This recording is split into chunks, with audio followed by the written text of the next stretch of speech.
Hello students, I am Dipali Devi, your geography teacher. Today I am going to discuss the third chapter, our changing earth, internal process, internal forces. Then already we discussed about the internal or endogenic force, the plate tectonics like that. And today I am going to discuss about the diastrophic movements. Diastrophic movements are slow movements which bring about changes gradually over a long period of time. This upliftment, subsidence, and submergence of Earth's crust are the result of these slow movements. These movements act on Earth's crust either vertically or horizontally, and hence are further divided into vertical movements and horizontal movements. These are the processes that the endogenic and the exogenic forces. Then in that chapter, we are discussing about the internal forces or the endogenic forces. And due to these forces, the some parts are got uplifted and some are submerged from the earth crust, and these are happen. Some are happening vertically and some are horizontally. The vertical movements are also known as aperogenic movements. Aperos means Greek. It is a Greek language. It is known as the continent. Aperos means continent. Hence, they are also called continent building movements. The endogenic movements, which are vertical movements, and these are known as the continent building movements. That means these are uplifted from the downward part. These movements are mainly associated with the formation of mountains and plateaus. So some parts are got submerged due to the endogenic forces like that, and some other parts are naturally these are in the submerged as a result of the endogenic forces. That these movements, when it is a vertical movement, the upliftment of the lands are there and some continents are built. These slow movements take place over a long period of time. Consequently, large-scale upliftment and subsidence of a part of Earth's surface takes place. So, that this movement is not in a single day or not in a short period of time. It is happening for a long period of time. So the upliftment and the subsidence of a part of Earth's surface takes place. So, like the hills and mountains, the plateaus, these are formed. The upliftment of land results in the formation of mountains or plateaus, and the subsidence of land results in the formation of valleys as a part of Earth's crust sinks in comparison to the surrounding regions.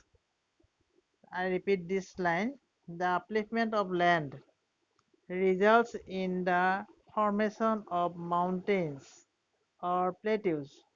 The mountains and plateaus are formed due to the upliftment of the land, and it is the result of the vertical movement.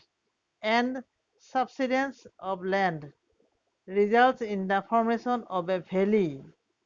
Valley means, do you know that two sides are hills and mountains, and in the middle part the rivers are going. And these two sides are known as the valleys.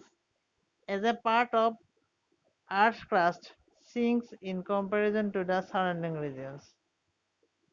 These movements may also lead to the submergence of landforms under water bodies. These are some evidence of submerged buildings and cities due to subsidence into the sea. As a result of the endogenic movement, some areas, some cities, some towns are got submerged. They are going down under the sea. The movements may also lead to submergence. Like that, it is created the upliftment. As a result of the upliftment, the mountains and the plateaus are formed.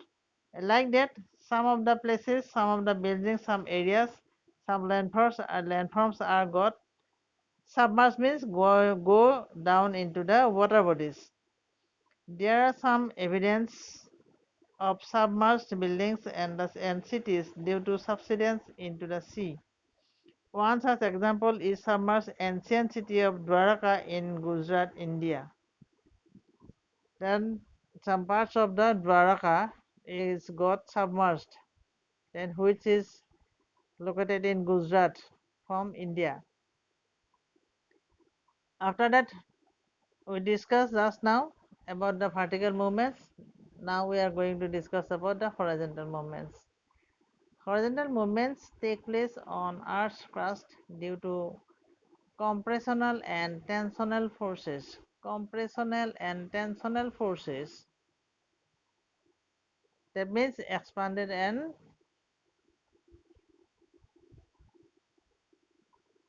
compressed. This force cause folding and faulting on Earth's surface, leading to formation of mountains and valleys. Compressional and tensional, due to the result of the compressional and tensional force, the fold and the faults are creating. The folding, how foldings are created? The compressional forces acting on Earth's crust. You see nearby the picture, from two opposite directions caused crumbling or folding of Earth's crust. The compressional forces acting on Earth's crust. Then already you know that these are the endogenic movements, internal forces. The two opposite directions cause crumbling or folding of Earth's crust. As a result, the crust bends and forms a series of upfolds and downfolds. These are the bends. Some folds are going upward and some are going downward. Folding is more common in sedimentary rocks. Then these are happening in the part of the sedimentary rocks. Horizontal compression or folding gives rise to mountains and valleys. The upfolds are called anticlines and the downfolds are called as synclines. The anticlines and the synclines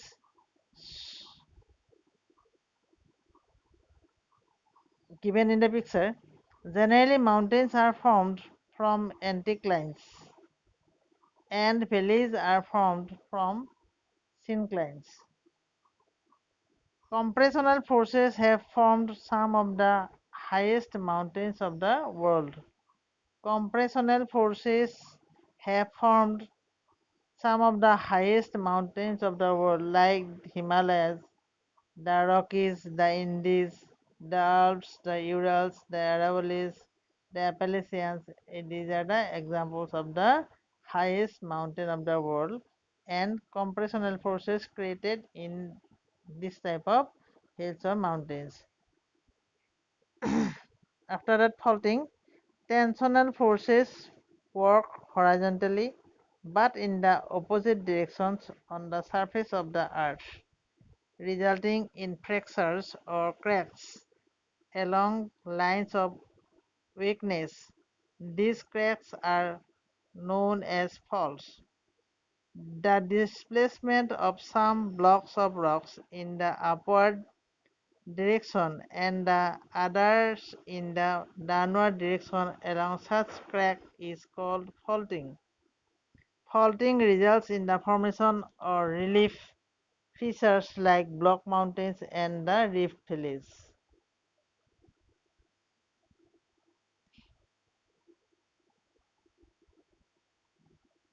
Then these are we have to discuss again in our live class, because of these are the term. Then it is very difficult here that to show through this class the folding like that.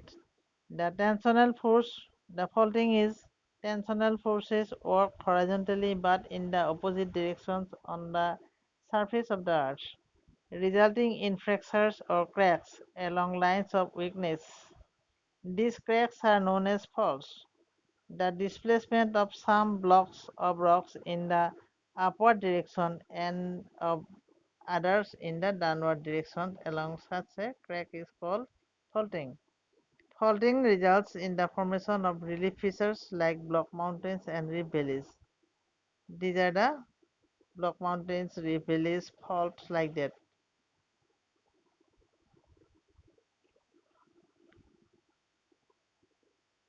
So the students, then we will discuss later on in our live class. These are about the block mountain, reef valleys, graben, horst like that in our next class.